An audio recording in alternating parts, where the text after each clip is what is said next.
Action enregistrée, mais je vais le faire aussi. Ok, d'accord.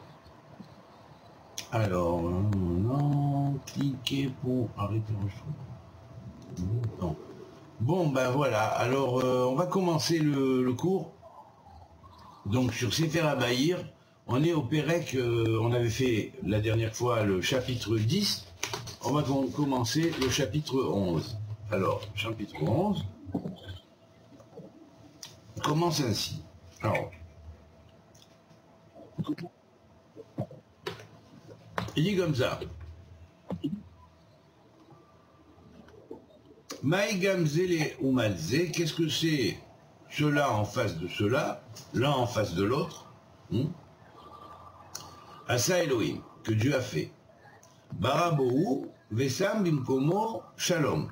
Il a fait le Bohu, ouais. Donc c'est marqué dans la Genèse, et la terre était Tohu Bohu. Hein. Le Bohu, il a fait en parallèle le Shalom. Et Baratohu, Vesam Mekomo, Bera. Il a mis dans le Tohu, il a mis en parallèle avec le Ra. Bohu Beshalom, chez Nehemar, Ose Shalom, Bimromav, et ainsi qu'il Bohu dans le Shalom, ce qui nous signifie, il fait le Shalom dans ses demeures, dans ses hautes demeures, Bimromav, Melamed, chez Michael, Sar, à Yemini, chez la Kadosh Baruch Hu, que Michael, qui est le prince du Yamin, c'est-à-dire de la droite de Dieu, la Kadosh Baruch Hu, du Saint béni soit-il, il est relié au Maïm, aux eaux, Barad, et également le Barad, c'est-à-dire la grêle. Michael, Gabriel, qui est le principe de small, c'est-à-dire de gauche, du Saint béni soit-il, Esh, il est le principe du feu, Vessar Shalom Benehem, et le prince du Shalom est au milieu des deux. C'est-à-dire, il fait l'alliance entre ce qu'on appellerait le feu et l'eau. C'est cette alliance entre le feu et l'eau que va naître le Shalom. Alors, Machlia Benehem, hein, il marque ici, Benehem, Machlia, Shalom. Le Shalom est Machlia Benehem. C'est pas comme dans le Sefer Yetzira. Le Sefer Yetzira nous dit, et au milieu, le kaf de l'équilibre, la voie d'équilibre. Pas spécialement Shalom, tout ce qui est voie d'équilibre. Le Hémet, la vérité, tout ça, tout ce qui est voie d'équilibre. Alors, ce qui est intéressant, c'est que dans le Sefer Yetzira, c'est marqué Beinataim, qui est pour nous dire quoi? Que si ce fameux cave Emsaï, c'est-à-dire cette voie du milieu qui équilibre entre la rigueur et le din et la bonté, entre la grâce et la rigueur, entre la bonté et le din qui est la justice rigoureuse, la miséricorde va naître de cette alliance-là au milieu, et en même temps la vérité, parce que la vérité va chercher les points bons qu'il y a d'un côté comme de l'autre. Voilà. Et donc, seul par cette vérité, qui est en même temps la voie de l'équilibre, qui est la voie de la rachamim, de la miséricorde, et qui est reliée au shalom, seulement par là le shalom pourra se faire. Quand bien même le monde serait en bohu, c'est-à-dire ténèbres, alors vous voyez dans le texte de la Genèse, Ve'aretz haïta tohu vavohu, et la terre était informe et vide. Vous voyez, cet informe et vide, ce bohu qui veut dire un peu informe et vide, c'est-à-dire que le stade où on est arrivé, qu'il n'y a plus rien et aucune valeur auquel se raccrocher, n'est-ce pas? Eh bien, c'est dans ce vide-là qu'on va retrouver, si on cherche, bien sûr, la voie centrale à laquelle se raccrocher. Pour quelle raison? Le mot vide, Bou en hébreu, qu'on a traduit par vide, qui n'est pas vide forcément, mais qui représente une espèce de matière originelle, qui n'est pas la matière originelle ilique, mais qui est une espèce de tourbe originelle qui représenterait un petit peu l'état de la matière à l'état unifié, mais dans lequel, en fait, ce serait le bouillon cosmique qui est, avant que se génère la séparation des éléments et le grand cosmos, avec toutes les choses séparées les unes des autres, et chaque chose à sa place, l'ordre. Et avant, il y a ces espèces de bouillons cosmiques où tout est mélangé. Vous voyez, le bien, le mal, le mieux, le moins bon, et c'est dans cet état de boue-là, va naître le shalom. C'est curieux. Comme si tous les éléments vont être pacifiés, ils vont dire, attendez, vous savez pourquoi vous vous disputez? Parce qu'il n'y a pas de shalom entre vous. Ouais. Alors maintenant, pour que vous arrêtiez de vous disputer et que les montagnes arrêtent de sauter sur les autres montagnes parce qu'elles sont plus grandes qu'elles, et que les cieux tombent sur la terre en disant ouais, bon, alors, et que les éléments X commencent à se combattre avec les éléments Y, et tout ça, stop, mettez de l'ordre, mettons de l'ordre, et c'est là que la voix divine va mettre de l'ordre dans ce chaos. Et ce chaos-là, ben il y a le chaos Tohu et il y a le chaos Bohu. Ben ce sont deux aspects du chaos. Le chaos Tohu engendre le mal, mais le chaos Bohu engendre l'unité, l'agglomération de tout, le mélange, l'indifférencié. Cependant, dans cet indifférencié, bon, les choses vont un peu se taper dessus, comme si tout jouait dans la création. Voilà, tout jouait. Dans cet état pré-créatif. Tout jouait avec tout, et puis bon, bah, tu viens, je te tue, j'existe, tu existes. Tout comme si toutes les créatures étaient là, existantes dans Bohu, vous voyez, mais moi j'irai, je planterai un couteau à mon prochain, je dis, bon, c'est pas grave, il va se relever de toute façon. Et puis voilà, et puis ce serait comme ça, voilà. Vous voyez. Bon, bah, ça s'appelle l'état de Bohu. Cet état de Bohu d'indifférencier entre bien, mal, moi, toi, l'autre, tout ça, c'est la base par laquelle le shalom va agir ensuite. Le shalom, ou la paix de Dieu, va descendre et va mettre la paix, écoutez bien, c'est très puissant, va mettre la paix entre les éléments, ouais, et en mettant la paix entre les éléments, ben, il va se passer une chose, c'est que les éléments vont commencer à écouter l'ordre de Dieu qui va les ordonner. Et là, en les ordonnant, il va dire ça, ça va là, ça va là, ça va là, ça va là, et arrête d'empiéter toi sur le domaine de l'autre, parce que tant que tu empiéteras sur le domaine de l'autre, ce sera comme ça, il n'y aura pas de paix, il y aura la guerre. Et toi, c'est pareil, n'empiète pas sur le domaine de l'autre. Et vous savez à partir d'où la lumière a jailli, qui a commencé à mettre l'ordre, tout de suite après le Tohu Bohu Rocher Théum, les ténèbres et la bouche de l'abîme. Hein, la terre était Tohu Bohu, donc informe et vide qu'on traduit par Bohu. C'est pas un vide absolu, c'est un vide qui est plein de tout, mais indifférencié encore. Alors regardez bien, quand il y a eu cet indifférencié, il y a eu une base de shalom qui a pu commencer à s'établir. Le shalom est descendu là-bas. Et seulement, cependant, comment dire, on pourrait dire la création n'avait pas commencé à se faire vraiment, puisque la lumière n'était pas encore apparue. Alors bien sûr, tout existait et non existait en même temps, sans différence entre l'existence et la non-existence, mais en même temps, tout était mélangé, à tel point que personne ne savait qui il était. Mais pourtant, on y était tous, et tous les cieux, y étaient, tous les peuples, y étaient, toutes les créatures, y étaient, tout ce qu'il y avait, y était. Ouais, les cieux, la terre, tout est compilé là-dedans, en unité. C'est la raison pour laquelle le mot « Ehad », qui veut dire « un », est égal à « Bohu ». Bohu représenterait l'unité de la matière de la création.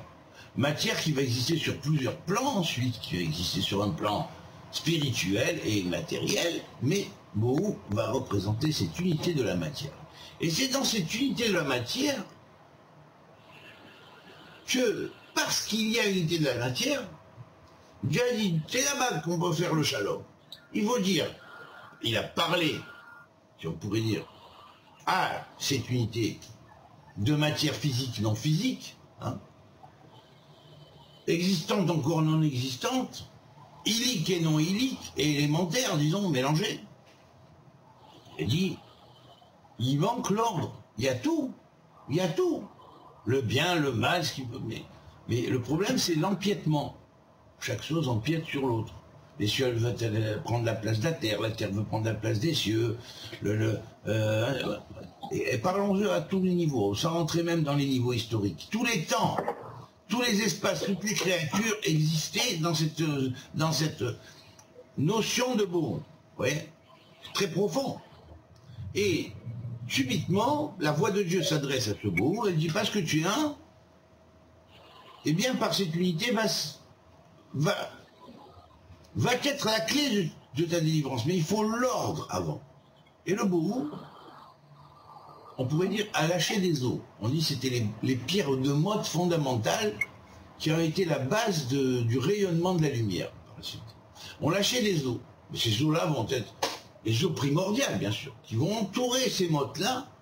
Ces os symbolisent la teshuva. La teshuva, c'est-à-dire la repentance. Parce que certaines consciences se sont rendues compte qu'elles avaient empiété sur d'autres consciences, qu'elles avaient fait du mal, parce que le mal, le bien étaient mélangés. Eh bien, ça a provoqué une espèce d'élan de tchouva. C'est profond. Tout ce qui est dans le ciel, tout ce qui est sur la terre, tout ce qui était dans tous les temps du monde, et même dans tous les Big Bang, parce que c'est valable pour tous les Big Bang, c'est comme ça que ça commence, à un moment donné a pris conscience que, oui, il y en a qui ont dépassé les bornes, qui ont fait du mal, qui ont... Machin. Et, subitement, comme un enfant devant le Créateur, cet état de boue s'est mis à pleurer, on pourrait dire pleurer quelque part, comme un enfant. Hein. Et dans ces pleurs qui sont des eaux causales, c'est pas des eaux physiques, ce sont des eaux causales, c'est des pleurs causales qui vont être la base de tous les pleurs et de tous les repentirs sincères qui va exister dans tout, pas notre univers, pas seulement notre planète, mais dans tout ce qui existe.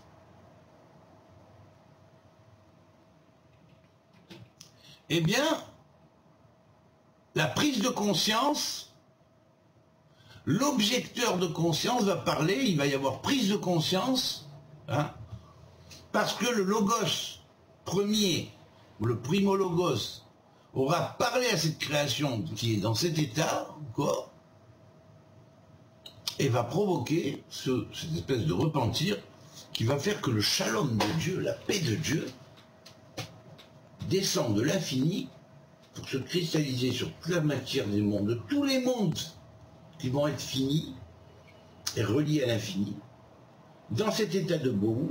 Et que va faire Dieu? Il va amener son shalom. Comment ce shalom va-t-il se manifester? Il va se manifester en mettant de l'ordre, le seder. Et là, on a le seder olam. Seder olam, c'est-à-dire la... comment dire,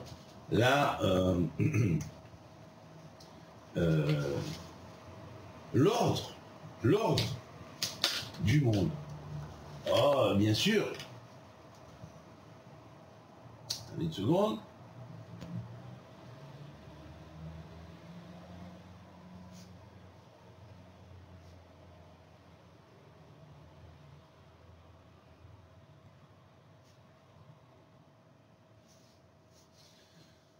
Alors bien sûr, la différence qu'il existe entre cet ordre et le shalom, c'est un espace de 112. C'est comme si il a arrangé les choses, vous voyez, par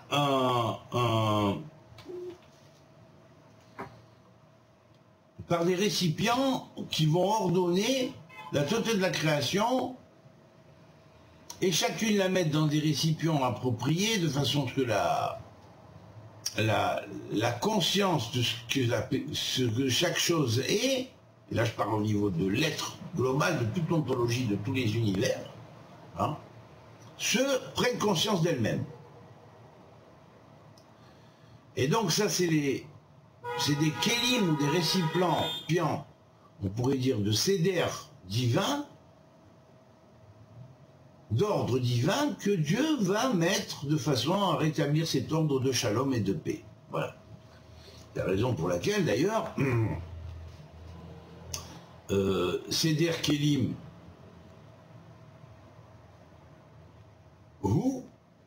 le Seder des Kélim, c'est-à-dire le Seder de tous les Kélim, de tout l'arrangement des récipients, c'est lui qui va le donner, et en le donnant, il va créer l'ordre. Et dans cet ordre, le shalom va se faire. Alors dès que le shalom s'est fait, bien certes, on va énumérer ce qui se passe après, mais le shalom est en puissance de développement, là, vous voyez. Alors, vers Rocher, les ténèbres existaient sur la surface de l'abîme, bien sûr. Alors, qu'est-ce qui se passe? Dès lors qu'il y a prise de conscience, la prise de conscience, pour les êtres, ne va pas se passer tout de suite dans une totalité. Elle va commencer par un embryon. Et cet embryon, il va voir autour de lui les ténèbres et l'abîme. Vous voyez? Alors l'embryon de conscience qui va gérer, c'est valable psychologiquement aussi, hein, pour chaque individu qui est un microcosme en développement, donc automatiquement ce processus existe aussi, hein, pour l'individuel aussi. Et puis, il prend la conscience de l'abîme qui est autour et des ténèbres. Cette prise de conscience des ténèbres peut provoquer une certaine peur, un certain, comment dire, une certaine, quelque chose qui va troubler l'individu, qui va le déstabiliser, qui va déstabiliser la conscience quelque part. Mais la concentration sur le shalom et sur le kélim qui sont là pour ordonner le shalom qui vient de lui, eh bien, ça provoque que progressivement cette conscience progresse. Eh bien, elle va progresser avec le shalom, et puis l'abîme va être de moins en moins grand, vous voyez, et de moins en moins grand, et de moins en moins grand. Alors c'est... Bon, pour le moment, il n'y a pas encore de lumière ténèbres dévoilée, tout est sombre, hein, mais il y a des eaux. Il y a les eaux de repentance, si on pourrait dire, de la matière à l'état primordial, et encore indifférencié, et qui va commencer petit à petit à se différencier dans les êtres, comme dans les choses, comme dans les événements, comme dans les temps. Et par cette prise de conscience, il va y avoir une chose qui va être extraordinaire, c'est que subitement va se créer la lumière. Comment la lumière va apparaître? Alors bien sûr, on est arrivé au fin du processus de création, du premier verset, au commencement du créa le ciel et la terre était tohu bohu, les ténèbres couvraient la surface de l'abîme, et la terre était tohu bohu, vayomer Elohim yo. Et là, Dieu parla et il dit qu'il y ait la lumière. Et là, le deuxième logos va se mettre en marche. Le premier logos a parlé à la création, il a unifié, il a commencé à provoquer cet élan de désir, de se différencier, et ça, et là va commencer le différencier. Et là, bien sûr, la création va se mettre en place. Comment va-t-elle se mettre en place? Par le Yiyor, par le que la lumière soit. Donc là, le Yiyor va provoquer l'illumination, si on pourrait dire, progressive de la création. Alors cette illumination progressive, elle est progressive et immédiate, parce que dès lors que même sort d'un point qu'on a appelé dans la Torah Jérusalem, qui va être le point central de Jérusalem, dans lequel en dessous il y a la pierre du mont du temple, qu'on appelle Even Shtia, qui va être la concentration de tout ce bout, hein, de cet espace-là, de cette matière indifférenciée qui était à l'origine. Toute cette matière indifférenciée va se cristalliser et se synthétiser et faire en fait finalement une pierre fondamentale. Et beaucoup d'eau autour et sur Terre. Et c'est à partir de ce point-là que la lumière est sortie et s'est programmée sur tout l'univers. Alors bien sûr, ça veut dire quoi? Tout ce qui était avec ça, à part ça, c'était pas existant. Oui, c'était existant, mais ça demandait une officialisation dans le temps et dans l'espace. Et c'est là, à partir de ce moment-là, qu'il y a eu officialisation dans le temps et dans l'espace. Alors écoutez bien, hein, ce que je dis là, c'est de l'ésotérisme pur. Hein. Ça n'a rien à voir ni avec de la politique, hein, ni avec de dire attention, c'est parce que nous avons le machin, nous avons le devoir de vous enseigner, vous les nations, pour vous contrôler, tout ça, ça n'a rien à voir. C'est pas comme ça que Dieu a décidé. Dieu a décidé d'émanciper tout le monde, il a donné la Torah à Israël pour la transmettre au monde et pas pour les exploiter, pas pour les rendre des robots comme certains maîtres, mauvais dirigeants, hein, comme c'est marqué dans les prophètes. Mon peuple se perd non pas à cause de... il se perd à cause de ces mauvais dirigeants. Hein. Eh bien, ces gens-là, quand ils veulent exploiter, se mettre de l'argent dans la poche et tout ça, eh bien malheureusement, il se passe que le peuple lui-même juif, le pauvre peuple juif, ne peut pas transmettre son message pour la simple et bonne raison qu'il est incapable de le découvrir. Parce qu'on lui donne l'incapacité, parce qu'on lui paralyse ses fonctions mentales, parce qu'on lui paralyse ses fonctions prophétiques qu'il a héritées de ses pères déjà. Et donc, c'est valable dans ce que je dis pour le peuple juif, qui est une partie du peuple d'Israël, mais ça existe pour tout le peuple d'Israël, mais aussi toute l'humanité, car toute l'humanité, à partir du moment, comme le dit la Torah, où elle croit en un seul Dieu, et Israël. Donc il n'y a plus besoin de quoi que ce soit. Être Israël, c'est être droit avec Dieu, c'est tout. Alors qui est Israël? Que ceux qui sont droits avec Dieu, c'est tout. Hein, qui est juif? Yehudi, ça veut dire quoi? Celui qui donne Yeho, l'Éternel, à suffisance. S'il ne donne pas à suffisance du Yahoo, hein, d'aille suffisamment au monde entier, il n'est pas Yehudi vraiment. Être Yehudi, c'est émaner. C'est émaner sur le monde, c'est transmettre un message au monde, c'est allumer tous les points de Yud qui existent dans chaque être de la création, et en lui animant son point de Yud dans la création, lui donner le point de départ de son processus de développement. Et c'est comme ça n'a rien à voir avec une race élue, un machin de peuple machin, qui contrôle les gens et qui va leur gratter du pognon. Pour gratter du pognon aux juifs, et après on gratte le pognon aux autres. Ça n'a rien à voir avec ça. La Torah, c'est pas le message de la Torah. C'est pas le message des prophètes de la vérité. C'est le message d'Israël, il est comme je l'ai dit. Voilà. Alors bien sûr, à nous de voir. À nous de voir. À partir de là, hein, vous voyez, le Bahir nous a bien éclairé. Hein, il nous a bien dit. Hein. Plus que le tohu-bohu du monde, c'est arrivé, non? Et pourtant, Dieu a mis de l'ordre et du shalom. Alors si Dieu est arrivé à prendre de l'ordre et du shalom, qu'il n'a pas prévu, ne pensez pas qu'il n'a pas prévu un temps pour la fin, aussi, du temps nécessaire à cette prise de conscience, hein. Il a prévu un temps pour la fin, nécessaire à cette prise de conscience, et ça va se faire progressivement, que les gens le veuillent ou qu'ils ne veulent pas. Que les falsificateurs du message réel de la Torah, les usurpateurs, les imposteurs, hein, qui veulent faire une nouvelle religion en se comportant pas comme les prophètes d'Israël l'ont enseigné vis-à-vis des nations, hein, qui le font seulement pour les exploiter, pour se mettre du pognon dans les poches, hein, et puis qui imposent à l'autre d'être insoumis à 7 mitzvot de Bnei Noach, ça n'existe pas, ça. Pour être un Ben Adam, ça n'existe pas, un chantage à l'être, ça. Hein, vous comprenez? C'est un chantage à l'être, ça n'a rien à voir avec le message de la Torah.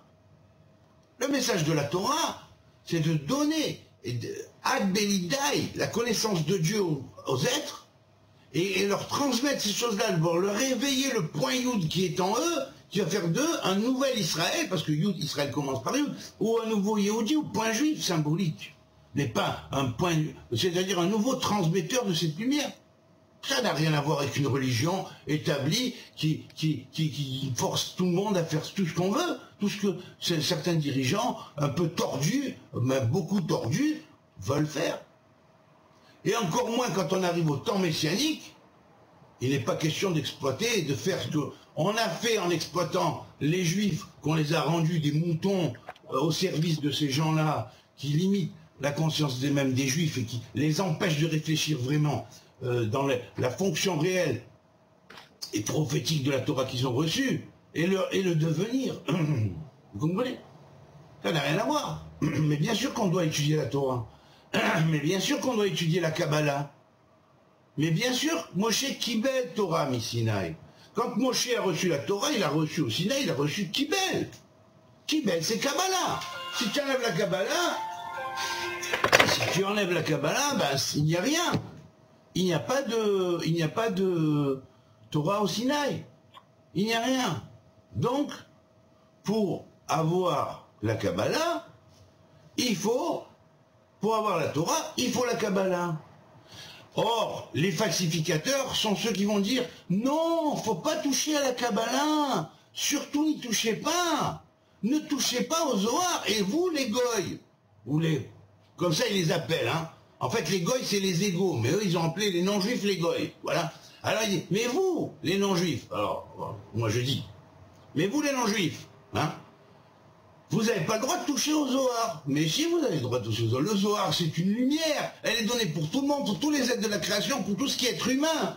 Il n'y a pas un être humain qui descend du singe, comme certains abrutis le disent, et des mensongers, des bluffeurs le disent, hein, des usurpateurs le disent. Et puis, une humanité qui sort de l'Adam créé à l'image de Dieu. Hein? Ça va, hein? Si c'est ça l'Adam créé à l'image de Dieu, merci, bonjour, au revoir. Je préfère rester à l'image du singe, hein? Moi je suis un singe, alors à ce moment-là, merci beaucoup. Mais surtout, je préfère pas la vérité, je prends Alexandre Boutard pour rigoler, mais la vérité, je ne préfère pas être confondu avec ces gens-là, la vérité, hein. Laisse-les faire leur chemin, toi, fais le tien, la vérité, hein, tu n'es pas du tout mêlé avec ça. Voilà. C'est tout ce que vous voulez que je vous dise. Qu'est-ce que vous voulez que je vous dise?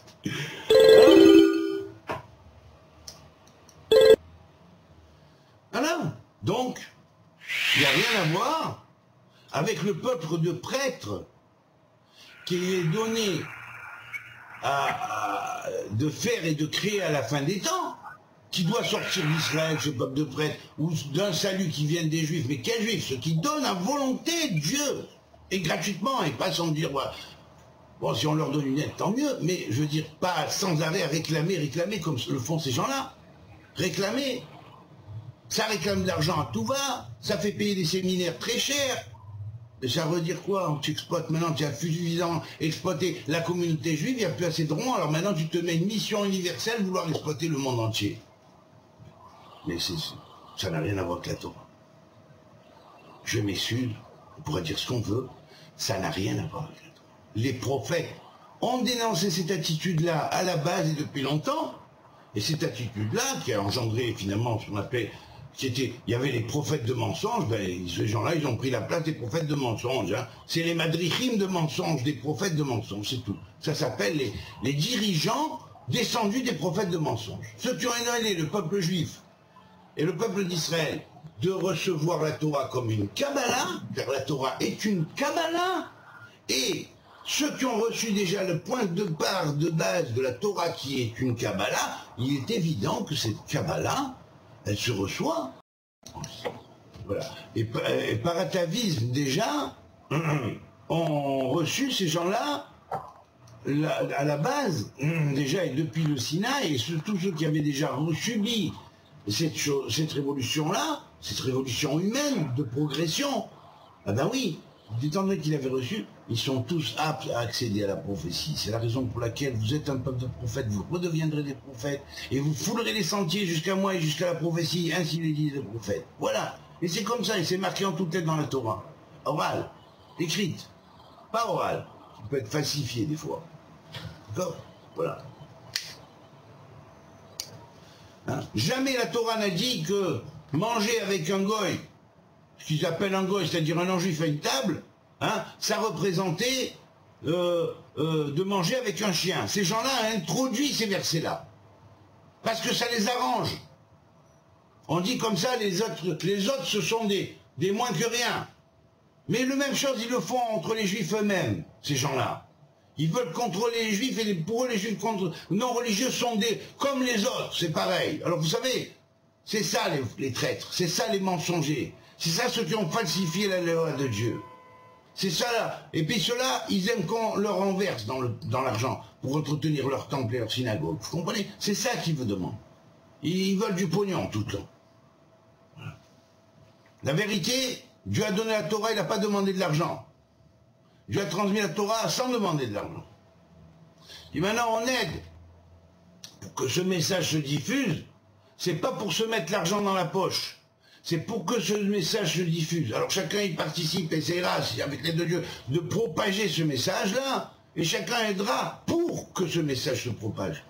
Mais c'est pas pour se construire un Vatican en or, hein, plein de richesses, ni pour se construire une synagogue qui repose, des synagogues qui reposent sur le pognon. Voilà. Et uniquement la mise dans la poche de machin. C'est tout. Si ça, si c'est désintéressé, et que vraiment la personne qui fonde une synagogue, c'est pour le minimum comme quelqu'un de salarié qui aurait qui aurait un travail, bon, d'accord, je suis d'accord. Mais quand c'est pour s'enrichir, c'est autre chose. Quand c'est pour vendre des vidéos, des machins, tout payant, des livres, allez, vends-en, je te balade les livres en PDF à des prix impossibles, même. C'est pas ça la Torah.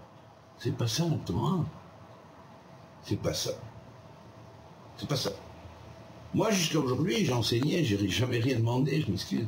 D'ailleurs, quand ces gens-là m'écrivaient en me demandant des dons, ou machin, je leur ai répondu, mais pour vous enseigner, pourquoi vous demandez? Moi je demande quelque chose, j'ai demandé quelque chose, vous avez demandé quelque chose, vous n'avez rien demandé. Hein, pourtant j'enseigne. Non, si je veux gagner ma vie, je travaille pour ça, ou je fais quelque chose qui peut être rémunéré, qui peut pas forcément être de l'enseignement de la Torah, mais qui est dérive, parce que tout est la Torah en fait. Bon, donc même un métier, c'est de la Torah. Tu peux faire ton métier selon la Torah, pas selon la Torah. Ça voudrait dire quoi? Ben, quand la Torah te dit, tu fais un métier, eh bien ce métier-là, tu le fais parce que ça va te permettre de gagner ta vie. Et la Torah dit, il est bon d'équilibrer l'enseignement de la Torah avec un métier. Sans quoi, c'est pas très bon. Voilà. Le Pirkei-Avot l'avait dit ça. Voilà. Donc là, vous voyez, du Bahir, j'ai viré un petit peu à cette chose-là, mais pour une bonne raison, hein. Pour une bonne raison,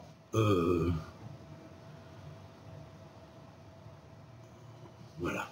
Pour une bonne raison qui est d'arriver à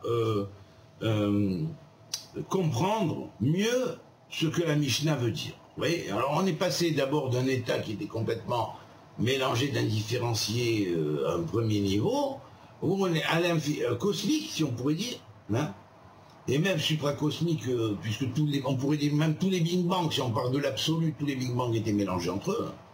Puis on pourrait dire que les Big Bang ont été séparés, et les univers de Big Bang, chacun commence sa programmation. Et puis l'ordre se fait avec le shalom, mais progressif, bien sûr. Alors d'abord, un premier shalom, qui est le shalom entre les éléments, de façon à créer le monde. Puis après, il va y avoir une histoire, des individus qui vont évoluer dans les histoires de ces mondes. Et il va falloir créer le shalom entre eux aussi. Ça va prendre du temps, peut-être autant de temps qu'il a pris à se faire, temporellement, si on devrait chiffrer, les genèses d'un monde. La genèse d'un monde, ça a pris beaucoup au niveau, comment dire, quand on voit... jusqu'à ce qu'arrive à se former un système solaire, ça prend du temps. Vous voyez, jusqu'à ce qu'arrive à se constituer une galaxie, ça a pris du temps, à partir du point de départ des gaz primordiaux et tout ça. Bon, ben ça a pris du temps, le temps qu'il faut pour une galaxie pour se former. Puis le temps qu'il faut pour, dans cette galaxie, des constellations se former. Puis le temps qu'il faut dans des constellations, dans chaque constellation, pour que des systèmes solaires se forment. Et puis dans les systèmes solaires, pour que les planètes se forment, et certains systèmes solaires, dans certaines planètes et exoplanètes, pour que la vie éclose et que l'intelligence éclose et qu'on en arrive à une vie même matérielle, quelque part, fait nous, bien sûr. Et puis voilà, c'est comme ça. Et notre planète en est une. Vous voyez? Et les individus qui sont dans cette planète, maintenant, ils vont avoir une histoire. Vous voyez? Une histoire qui peut durer très longtemps. Et puis après, bon ben, elle peut monter. Et puis après, à un moment donné, puis il y a une chute, puis il y a involution. On arrive à l'âge de fer, quelque part symbolique, hein, de fer de l'âge de fer. Et puis voilà, bon, il faut réparer ça. Et ben voilà, on est dans le monde de la réparation, on répare. Voilà, c'est tout. C'est un peu tout le processus, comme ça. Je vous ai dépeint un peu tout le processus. Oui. Alors bien sûr, c'est le 11e chapitre. Hein. On dit l'ami Michael à la droite, avec l'eau et la grêle. Alors que Gabriel est mis à la gauche avec le feu. Alors là, ça c'est dans la création. C'est Michael sur l'eau et la grêle, et Gabriel sur le feu. Et là, la synthèse des deux, la paix va se former, et va se former dans les hauteurs, avec le mélange alchimique, si on pourrait dire symbolique, de l'eau et du feu pour donner Shamaïm. Mais dans le monde en bas, alors bien sûr, l'eau et le feu vont se contrarier, vous voyez, ils ne sont pas encore vus cette alchimie là. Cependant, il existe aussi la Merkava, c'est-à-dire quelque chose qui permet d'explorer l'univers d'un point le plus haut au point le plus bas. Hein. Ça dépend des Merkavotes, il y en a des milliards, hein.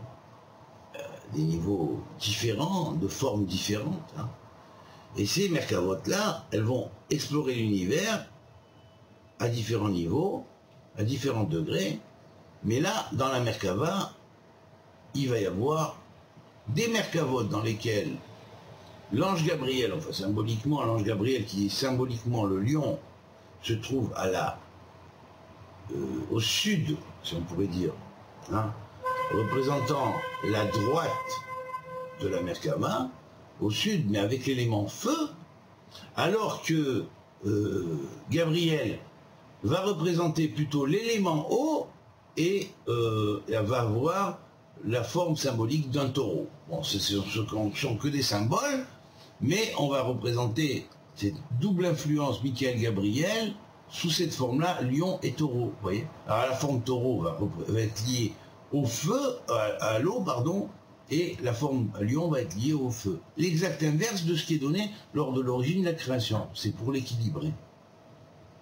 Les contraires s'interchangent de façon à comprendre leur contraire. Voilà, symboliquement. Ouais. Quand un des contraires ne comprend pas l'autre du contraire, à un certain niveau, ah ouais, dans les cieux, cette chose-là, c'est faite. Bon. Puis après, il y a plus bas. Alors, bien sûr, plus bas, non. Les contraires se combattent. Oui. Alors, pour que les contraires se combattent, on crée la Merkava, qui va exploser, créer tous les niveaux. Et dans cette Merkava, les pôles sont déversés de façon à permettre aux contraires qui ne se sont pas compris de se comprendre. Alors, ils s'intervertissent pour se comprendre. Voilà. Donc, par là, on saura que le juif qui crée l'antisémitisme, hein, qui crée l'antisémitisme par volonté de créer l'antisémitisme, parce qu'il dit des choses qui sont horribles et atroces sur les nations, hein, eh bien il sera un antisémite dans un prochain Gilgul. Vous voyez. Alors par l'effet contraire, il apprendra, et ça lui plaira pas d'être ça dans son fond. Parce que dans le côté de l'âme, il va souffrir, mais lui-même, il sera enveloppé dans une carapace clipatique qui va l'enfermer, et qui va représenter l'exact contraire de ce qu'il a accusé. Vous voyez? Ce qu'il a accusé. Et ce qu'il a accusé va faire expier à cet accusateur de l'autre côté, quand il était de l'autre côté, ce qu'il était. Et vice-versa. Celui qui a commencé, qui était antisémite à la base, vraiment, bon, sans aucune volonté, hein, eh bien, il va vivre le contraire. Il va se réincarner comme juif pour savoir. C'est comme ça. Et ces choses-là, ce ne sont pas simplement des qualités ethnique ou d'être d'individu ou de peuple, ce sont des qualités qu'on appellerait universelles. Hein, la notion de juif n'est pas un homme qui naît dans un peuple, ça n'a rien à voir. Cela existe métaphysiquement. Cela existe métaphysiquement. Il y a celui qui donne Dieu à volonté, et s'il ne donne pas Dieu à volonté, qui s'estime, qui devient le faux juif, vous voyez, celui qui n'a de juif que l'apparence, une grande barbe, un machin, comme ça, des péotes, des fois pas des péotes, un chapeau, machin, des titites qui ballottent, des fois une barbe qui touche par terre, presque. Hein. Ah ouais, voilà, si c'est ça, ben voilà. Si c'est ça, l'apparence, juif. Mais qui se comporte comme un nazi à l'intérieur de son cœur vis-à-vis des nations, ne serait-ce que dans ses paroles. Je ne sais pas qui les prend, qui fait comment. Non, il ne fait pas mal, c'est vrai. Mais il va le faire en parole. Et bien par cette parole-là, s'il utilise la Torah pour dire cette parole-là, malheureusement, la Torah, malheureusement, étant donné que la Torah a un pouvoir créateur, il va créer son contraire. Donc, d'où viennent les antisémites? Donc, d'où viennent les antisémites? Eh bien, ni plus ni moins que des fautes des Juifs. Les antisémites sont la faute des Juifs. Quand les Juifs se comportent mal, il y a des antisémites. Quand les Juifs se comportent bien, vis-à-vis de leurs prochains, qu'ils aiment les autres comme eux-mêmes, y compris les autres qui ne sont pas juifs. Hein. Si les Juifs n'aiment pas les êtres humains, ben les êtres humains ne doivent pas les aimer, ne pourront pas les aimer. Il y aura toujours des antisémites. Et vice-versa. Lorsque les Juifs, s'ils aiment les êtres humains, eh bien, la notion d'antisémite va disparaître. J'espère, avec l'aide de Dieu, donner l'exemple, parce que beaucoup de mes frères, qui ne sont nés juifs comme moi, je suis né juif dans cette vie, hein, prennent cet exemple et se retirent de ces mauvaises idées, de ces mauvais guides, hein, qui les guident vers, quelquefois, un itinéraire qui n'est pas du tout l'itinéraire ordonné par Dieu, mais uniquement ordonné par eux-mêmes. Hein. Et ça fait un moment qu'ils ont mis le système en place, hein, et les prophètes ont toujours critiqué à la base ce système, et quand il a réussi à se créer, bon, bah, il n'y a plus rien à faire. Alors voilà, donc c'est pour ça que j'espère produire un effet, et que, avec l'aide de Dieu, que beaucoup de Juifs prennent conscience de cette chose-là, et deviennent des vrais Yehudis, c'est-à-dire Yahou Dai, qui donne Yahoo, qui est Yud Kevav, de Yud Kevav Ke, Dai, dans tous les points de la planète, qui le diffuse dans toutes les directions, puisque Yahoo a 6 directions, alors symboliquement ça veut dire à droite, à gauche, en haut, en bas, et devant et derrière, c'est-à-dire à ceux qui sont dans les 6 directions de l'espace, est, ouest, sud, nord, et même le haut et le bas, voilà. C'est ça, un juif, un vrai juif. C'est un vrai juif. Voilà. Donc,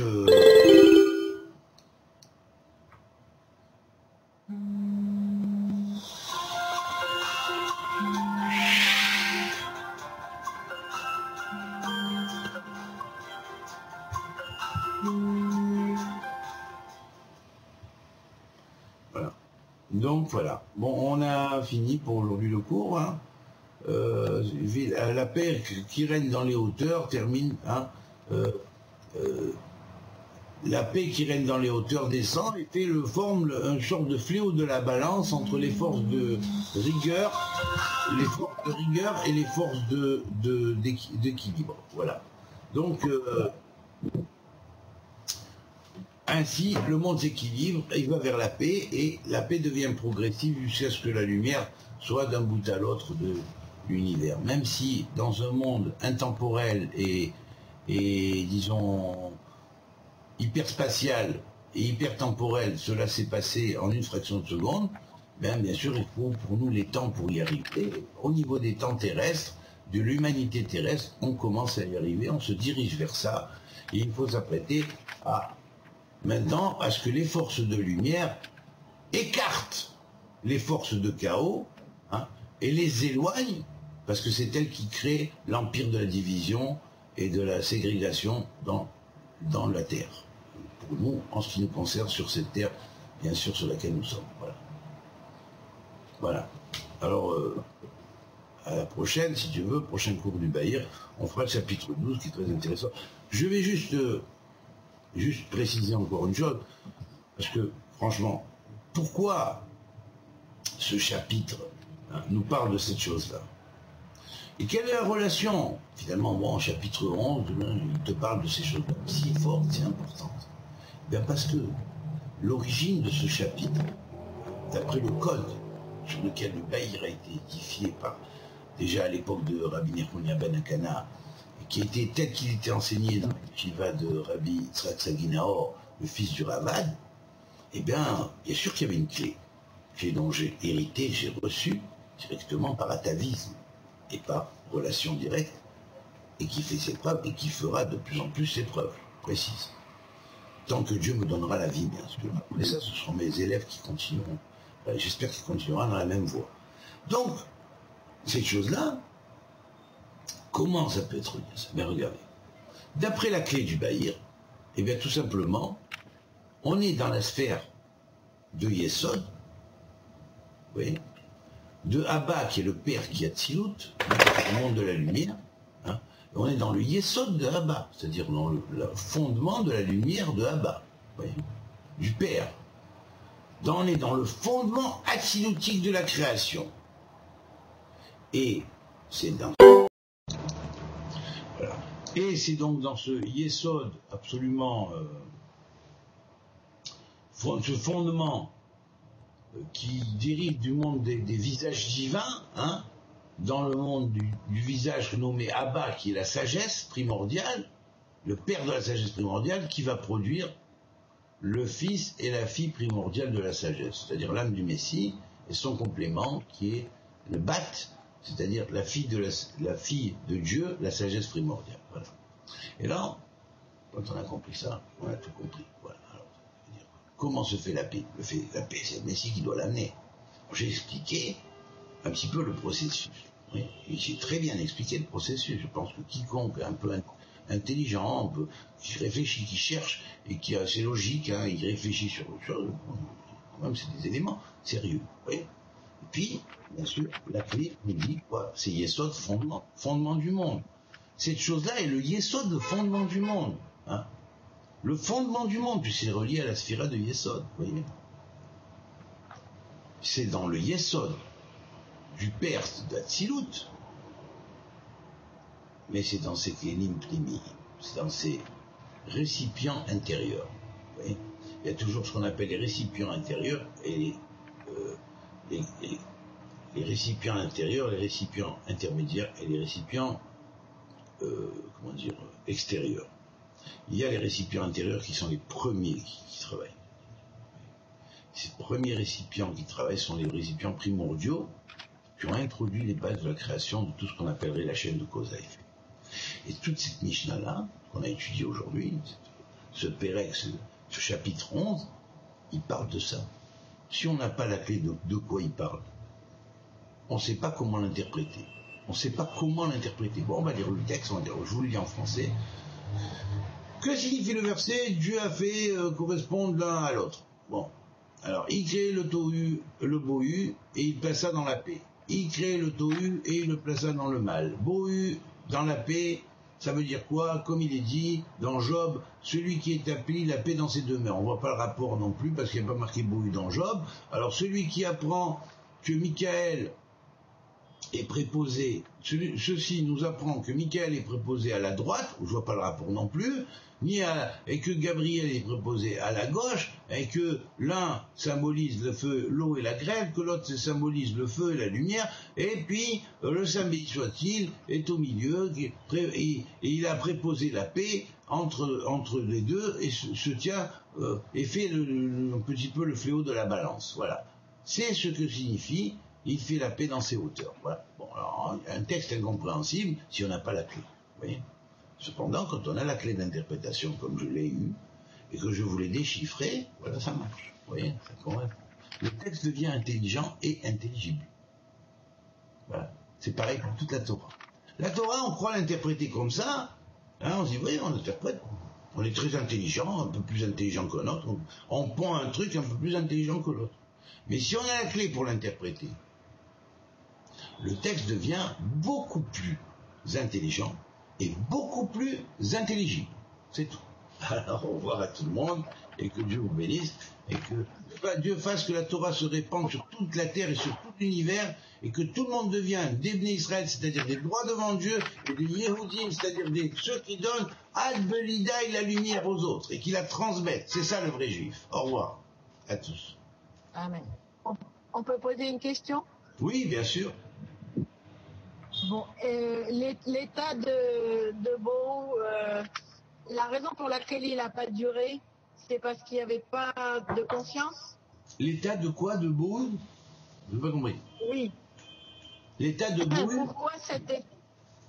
Pourquoi il n'a pas duré? Pourquoi il a fallu le transformer? C'est pour qu'il y ait une conscience? Ben évidemment, l'état de Bohou, c'était l'indifférencié, c'était mélangé. Tu n'aurais pas aimé être Colette et moi Colette et toi. Et puis je ne fais plus la distinction entre toi et Colette. Des fois je suis moi, des fois je suis toi, des fois je suis Colette. Et attends, on est que trois là, attention. Hein. Imaginez-vous qu'on soit des millions, hein, des milliards et des milliards de milliards. Et plus même. Moi je suis la montagne et je suis le fleuve. Le fleuve est moi, le fleuve. Voilà. Vous imaginez, c'est fou. Donc ce qu'il a fallu, c'est mettre de l'ordre dans la création et faire chaque chose à sa place, mais faire demeurer l'unité qui était dans le Bohu. C'est par l'unité qui était dans le Bohu que va se construire la base du monde quantique. Vous comprenez? Et puis le monde quantique, une fois mis en place et en unité, il va travailler en unité dans le monde relatif et interférer sur le monde relatif tout en restant en unité dans le monde quantique. Ces deux dimensions qui sont parfaitement possibles à atteindre. Voilà. Merci de la question, Monique. Ça m'a permis de donner un néahara et un éclairage supplémentaire. Et c'est vrai que souvent les réponses jaillissent en fonction des questions, et plus les questions sont intelligentes, intéressantes, et plus certaines fois les réponses sortent. Parce qu'on ne peut pas faire que de la pensée morte. On enseigne, c'est vrai, sans que les gens aient pensé forcément à ça, c'est très bien. Mais si on arrivait à retrouver les questions avant, ou que les gens les posent, même les posent rétroactivement, on dit oui, on l'a traité comme ça. Donc à un premier temps, c'était inconscient, puis après ça devient conscient, bien évidemment. Eh bien oui, ce serait bien comme ça. Vous voyez, ce serait bien. Mais c'est grâce au Shélot que les réponses deviennent puissantes. Parce que la She'ela, vous voyez, le mot She'ela, vous avez She'ela. En fait, c'est quelque chose, la question, dont seul Dieu a la réponse à cette question, en réalité. Alors, je veux dire, tu te poses des questions, tu vas les poser à X, à Y, on te donne une réponse. En fait, il y a des questions que les êtres humains peuvent donner, quelqu'un peut t'apporter, mais il y a des questions que personne ne peut apporter. Ces questions-là que personne ne peut apporter, à qui tu peux les poser? À qui tu peux les poser? Qu'à Dieu. Eh bien, Dieu, à ce moment-là, il t'apporte la tchouva, c'est-à-dire la réponse. Et quand Dieu t'apporte la réponse, genre, il ne va pas t'apporter la réponse, si tu lui dis, où est mon petit ami aujourd'hui? Où est ma petite amie aujourd'hui? Mon Dieu, tu veux pas me dire exactement, ah tiens, qu'est-ce que lui, là-bas, il a fait un complot contre moi, ou il n'a pas fait? Ah oui, attends, celui-là, là-bas, comment il est vis-à-vis de moi? Ça, Dieu ne répond pas de ces choses-là, ça n'a rien à voir, d'accord? Mais par contre, sur une question métaphysique importante, une question qui est l'histoire de l'avenir du monde, la progression du monde, hein, là oui, il y a des questions que les êtres humains n'ont pas la réponse. Hein, et là, quand on la pose à Dieu, alors Dieu répond. Et quand il donne la réponse, cette réponse-là, vous savez ce qu'elle provoque? La teshuva, la réponse. Et la teshuva, ça se dit quoi? Une réponse? C'est une réponse, c'est la teshuva. Eh bien, c'est la vraie teshuva. La vraie teshuva, c'est pas celle que je fais, parce qu'on m'a donné de la pensée morte, que je me suis même pas posé de questions, que alors je me suis posé des questions tellement élémentaires qu'on m'a répondu complètement élémentaires sur des choses qui sont super hautes, hein. Et puis après, avec ça, je me fais ma tchouva. Ben, qu'est-ce qui va en sortir de là? je me fais ma tchouva, donc c'est moi-même qui vais après rentrer dans ce système d'endoctrinement qui a été créé par des prédécesseurs, qui va permettre de faire le plus possible de déviants. Vous comprenez? Mais non, la teshuva, c'est pas moi qui l'a fait, c'est pas à moi de la faire. C'est à Dieu de me la donner, et en me la donnant, il va provoquer chez moi l'état lui-même de changement qui va dire que j'ai reçu la teshuva de Dieu et non pas je l'ai faite. La différence entre Torah Tagalout et Torah Tagéoula. Torah Tagalout, elle dit j'ai fait teshuva. Torah Tagéoula, elle dit je reçois la teshuva. Quand je reçois la teshuva de Dieu, c'est pour être intègre vis-à-vis de lui. C'est pas pour faire teshuva, pour être intègre vis-à-vis de la galerie, vis-à-vis du lobby, vis-à-vis de tout ça, quoi. Voilà. À vous de faire la différence, chers amis. Alors, je dis bonjour, au revoir. J'ai une autre question. Ah bon, il y a une question. J'ai une autre question. Super. Bon, ben, une autre question. Il n'y a pas de temps? Non, bien sûr, il y a le temps. Oui, ben, oui. C'est à propos de l'ordre et de la paix. L'ordre et la paix. Oui, j'ai compris que l'ordre permet à la paix de se manifester, mais c'est la paix qui amène l'ordre. Est-ce que c'est ça ou j'ai pas compris? Alors oui, bien sûr.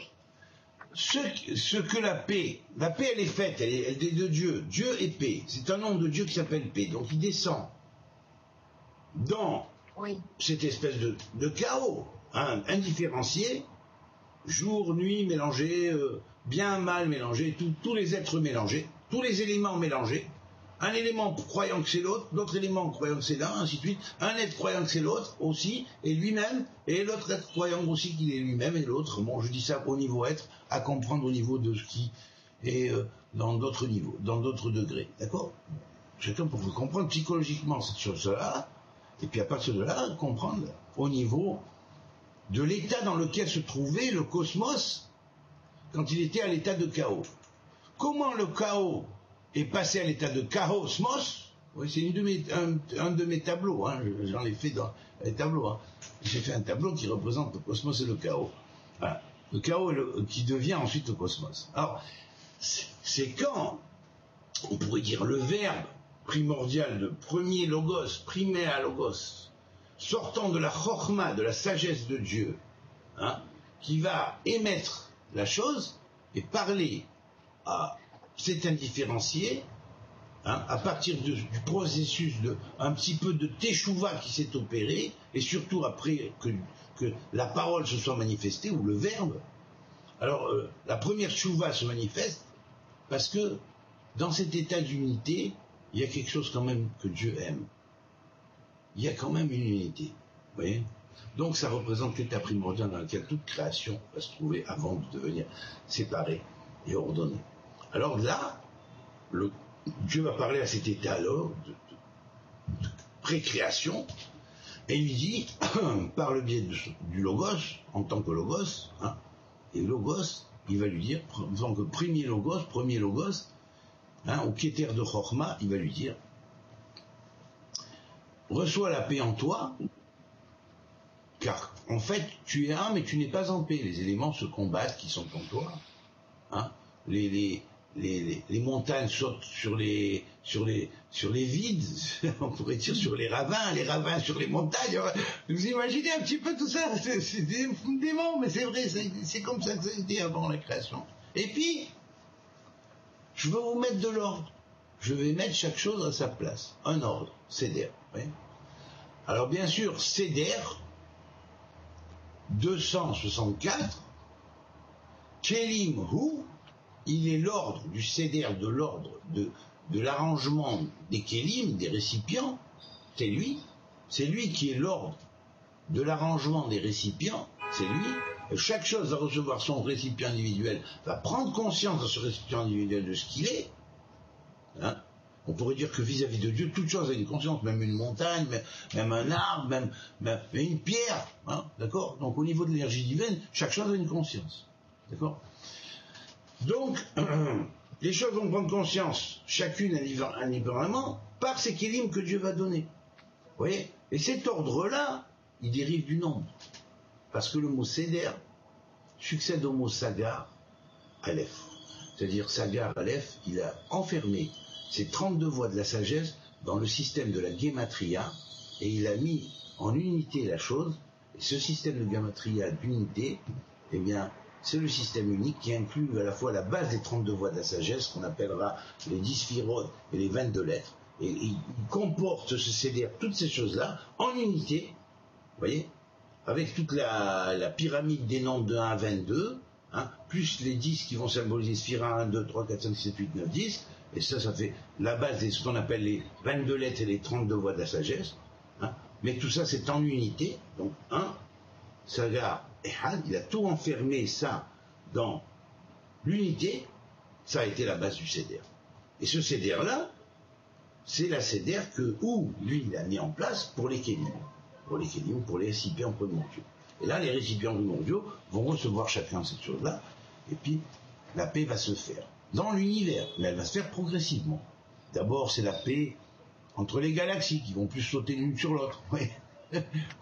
Hein, puis entre les systèmes solaires qui vont plus s'interpénétrer, se casser la figure l'un l'autre, en fait, tous les éléments de la création, chaque chose à sa place. Chacun son voie, ça c'est toute la puissance de sa force, de sa gvoura et de son chesed. Alors non, c'est pourquoi il y a une allusion à Michael, symbole du chesed, hein, et puis Gabriel, symbole de la gvoura, c'est-à-dire de la force et de la limitation des choses. Et puis à partir de là, bien sûr, il faut toujours le principe médian au milieu, qui va être le principe de paix de Dieu, qui va s'avancer progressivement dans la création pour intégrer la paix dans les galaxies, dans les constellations des galaxies, dans les systèmes planétaires des constellations de galaxies, dans les planètes habitables ou exotériques, et dans l'histoire des planètes habitables, dans le temps qu'il faut pour arriver à ce qu'une histoire de paix arrive à la fin, et elle arrivera toujours, parce qu'elle arrive dans tous les endroits où il y a une vie intelligente, parce que tout a été créé par la Torah, donc la Torah passe partout, et automatiquement, elle met dans l'ordre des choses la paix, parce qu'elle vient de Dieu. Voilà. Salam. Alaykoum. Ok, David. Oui, attends, j'ai pas... Oui, tu me poses une question. Juste un truc. Ouais, attends, je vais te dire que là, je vais avoir cours dans un petit quart d'heure. Donc, je vais devoir y aller. Est-ce que je peux t'appeler ce soir par Skype ou par WhatsApp? Oui, bah, absolument. Oui. Bien sûr. Allez, d'accord, ça va, super. Merci, David. À tout à l'heure. Merci. Ciao. Ouais. Bye. Au revoir. Voilà. Colette, pas de questions, ça m'étonne, hein. Colette, ça m'étonne qu'il n'y a pas de questions aujourd'hui, hein, ça m'étonne. Ah non, mais bon, écoute, c'est très intéressant. Oui, Vivas, bonjour, mais je suis désolé, le cours est fini, là, on est aux questions, mais tu peux rester, écouter, mais il reste plus beaucoup, quoi. Mais tu regarderas ça sur YouTube après et sur le site. Et certainement sur Facebook. Mais moi aussi, je vais te poser des questions, mais en privé, parce que c'est sur une question plus personnelle, enfin plus. D'accord. Mais voilà, je veux dire, sinon c'est très intéressant parce que tu remets un peu d'ordre dans tout ça. C'est très intéressant. Non, mais c'est vrai, quoi, de faire la parce que voilà, c'est vrai. Il faut quand même faire le shalom avec tous les... Il faut bien prouver, il faut bien quand même que je prouve, par ce que je dis. Pas comme tous ceux qui parlent, des fois, machin, je veux pas, bon, qui déroulent, hein, qui endoctrinent les gens, des fois, dans des voies qui sont pas, machin, hein. Il faut bien que je prouve dans ce que je dis, quand même, que je viens bien du tronc, du shalom de Dieu, et que c'est bien de là que j'ai reçu, pour transmettre le message à l'humanité, hein, voilà. Mais si tu veux, mais si je peux t'y ajouter quelque chose, enfin, bon, par rapport à ce que au shalom entre tous les peuples, mais les juifs, par exemple, pour ne pas être assimilés et garder leur la Torah, ils devaient rester entre eux. C'était ça, quoi, au début. Au début, c'était ça, parce qu'autrement... C'était ça au début, je vais te dire, par une mauvaise interprétation à partir de la fission entre les tribus d'Israël et le peuple juif, hein, il y a eu une scission entre les tribus parce que les tribus se mélangeaient aux autres. Ils avaient compris, certaines, que le message de la Torah est un message universel. Donc quiconque entrait en Israël avec des bonnes... où ils vivaient avant la destruction du premier temple en bonne harmonie, bon, il intégrait tous les Kénanéens, ils les ont pas vaincus à l'épée, ils n'ont pas tué les uns derrière les autres. Toute l'archéologie dément ces choses-là aujourd'hui. On a retrouvé des endroits où, dans la Bible, il y avait marqué, ils passèrent tout le monde au fil de l'épée. Mais quel fil de l'épée? Le fil de l'épée de Dieu. Le fil de l'épée de Dieu, c'est l'épée qui convainc, c'est pas l'épée qui vainque. Hein? Oui, il y a peut-être eu quelques altercations, mais peu par rapport à ce qui est marqué dans la Bible. Ils sont pas rentrés, ils n'ont pas saccagé tout. C'est mentalement et spirituellement qu'il fallait comprendre cette chose-là. C'est de l'allégorie. Et tant qu'on ne comprend pas la clé tanachique, la clé de la Torah, qui nous marque l'échelonnement de chaque paracha et chélek de paracha, comme une véritable dynamique divine et progressive, mais tu comprends rien, tu crois que tu as compris, comme il dit Mouktar, tu n'as rien compris de tout. Voilà, c'est tout. Tu n'as rien compris de tout. Voilà. Alors après, là-dessus, tu peux construire... Je vais vous dévoiler, comme j'en entends un qui dit, un mystère extraordinaire que jamais personne n'a dévoilé. Quel mystère? Élémentaire, mon cher Watson. Je m'excuse, je suis désolé. Hein. Je suis désolé. Bon. Voilà. Vous comprenez? Je comprends que cette personne, même quand on est allé lui demander, quand j'étais malade, et en opération et tout ça, on est allé lui demander, Ravintel... un Ben Noir qui est allé lui demander vous pouvez prier pour David Lelouch, il est sur la table opérationnelle, alors qu'il a étudié à la yeshiva avec moi et tout. Il a dit ah non, je ne ferai rien pour lui. Ça veut dire quoi? Qui meurt, qui nous débarrasse le passé, il nous enquiquine ce mec-là, parce qu'il dit trop la vérité entre guillemets. Il empêche de soumettre du pognon dans nos poches, il nous empêche d'exploiter les Noachites comme on voudrait les exploiter. Mais non, Dieu ne veut pas l'exploitation. Dieu veut la diffusion de sa sagesse. Pour être un vrai juif, il faut donner Dieu ad belidai. Jusqu'à la finalité des possibilités qu'on donne. C'est ça. C'est en donnant Dieu à l'autre, en apprenant Dieu à l'autre, et en lui transmettant la lumière qu'on reçoit. Alors à ce moment-là, c'est comme ça que le monde s'élargit. Parce qu'on commence à poser le processus d'embryonnage qui, à partir de la graine, va donner un jour l'arbre. C'est chacun dans l'humanité. C'est ça, c'est pas appartenance à une caste de dominateurs, une espèce de race aryenne qui n'est pas la même race aryenne, mais qui une race aryenne qui prend le nom de juif à la place, qui est inspiré peut-être d'Hitler depuis quelque temps, et puis qui dit, oh, voilà, ça n'a rien à voir avec ça, le judaïsme. Ça n'a rien à voir avec ça, c'est comme ça que c'est devenu au cours du temps avec les déviations de certains qui ont commencé déjà depuis l'an 200 avant Jésus-Christ et qui ont perpétué encore plus ça au temps de Jésus-Christ et qui ont mon ancêtre et qui ont encore plus perpétué ça après dans la suite. Voilà. C'est comme ça que c'est passé. À vous de voir et de comprendre. Voilà. Bon, mais s'il n'y avait pas l'argent, ben... Il n'y aurait pas de évidemment que c'est l'argent, c'est le vouement à Mammon. C'est le vouement et le dévouement à Mammon. Ils sont prêts à embrasser le derrière du diable, comme on dit, c'est pourvu que le diable leur jette un billet, c'est tout. Il y en a qui se mettent à quatre pattes parce qu'on est venu leur donner de l'argent pour jeter David Lelouch de leur yeshiva. Et ça passe pour des rachés Mekoubalim. Qu'est-ce que c'est que ça? Ça s'est mis à quatre pattes pour un dessous, et puis, on le vire, on l'empêche de venir étudier et transmettre son enseignement ici. Parce qu'il a reçu un peu de pognon d'un Richard qui est venu l'acheter. C'est ça, la Torah? C'est ça la Torah? Mais je la vomis, cette Torah. Mais je suis très heureux de la vomir, parce que maintenant, grâce à Dieu, je me fais une cure intérieure, et je retrouve la véritable Torah que Dieu a mise en moi, et a mise en moi pour transmettre à toute l'humanité. Parce que la Torah, le monde a été fait avec la Torah. Il n'y a pas un goy qui n'a pas été fait avec la Torah, ou un goy qui descend du singe. Hein? Et puis un juif qui, lui, est de la race supérieure, qui a 613 commandements, vous voyez la gonflette, hein, bien sûr, alors que les Noachites n'en ont que 7. Les Noachites n'en ont pas que 7. Toi, tu en as 10 parce que tu as des commandements qui sont reliés à la Keuna, donc le nombre des 10 commandements, il y a dedans 620 lettres, c'est pas pour rien, qui inclut tous les commandements plus 7 takanotes supplémentaires, hein. Et puis, évidemment, dans les 10 commandements, tu as 620 lettres, symbolisant les 10 commandements et les 7 plans de l'arbre séphirotique.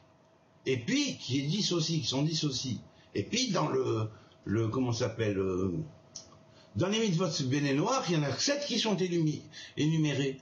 Mais il y a 434, la valeur numérique de délet, mitzvot cachés, qui sont à l'intérieur de cela.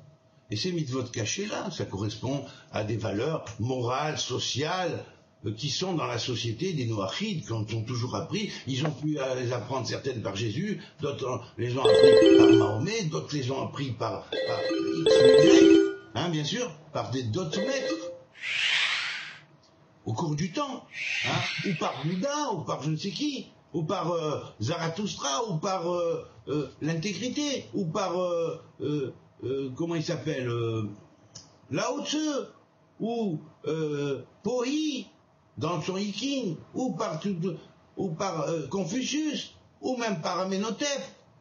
Alors tout ça, ça fait partie de la sagesse mondiale internationale. Cette sagesse mondiale internationale, comment elle s'appelle? Chokhmat Menekedem, la sagesse des enfants de l'Orient. La sagesse primordiale, ou la tradition primordiale. On sait qu'il y avait une tradition primordiale. Eh bien, les Noachis sont liés à 434 mitzvot, aux commandements qui sont liés à ces 7-là, qui sont énumérés dans la Bible, mais qui incluent ces 434 mitzvot, que je développerai un jour dans un livre, très prochainement, et ça c'est l'enseignement en Noachis. C'est pas 613 contre 7. Ça c'est du mépris de l'autre.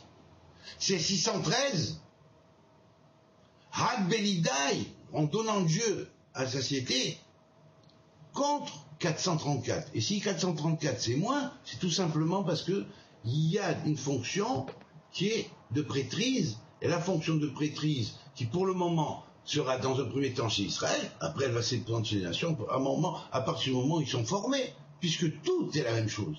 Tout est en réalité un seul peuple.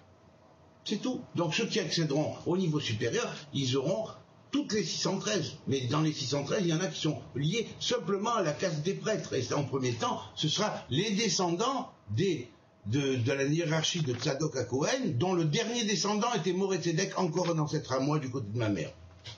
Voilà. Par ma grand-mère maternelle.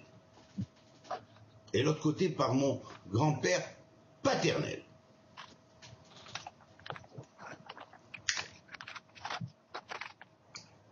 Et voilà.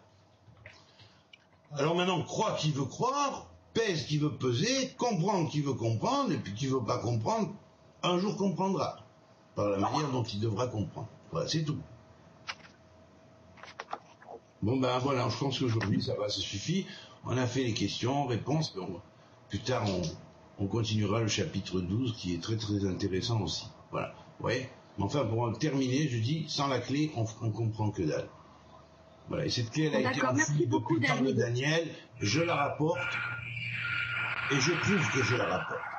Alors, ceux qui ont mis en doute ça, ceux qui mettent en doute parce que c'est des déviants du système de Dieu, il y aura suffisamment de personnes intelligentes, ouvertes et bonnes dans l'humanité pour comprendre que, oui, finalement, ce qu'il dit, il dit juste, et c'est vrai parce qu'il prouve les choses. Voilà, c'est tout. Alors, au revoir. Et bien heureux de vous avoir quitté. Au revoir, David. Non, je parle pas pour vous, hein. Je dis au revoir, c'est à cela, là. Je dis au revoir et adieu, même. Voilà, je suis bien heureux de m'en être décroché, détaché, franchement, parce que là, c'était trop. Vous pouvez encore une question? Allez, au revoir.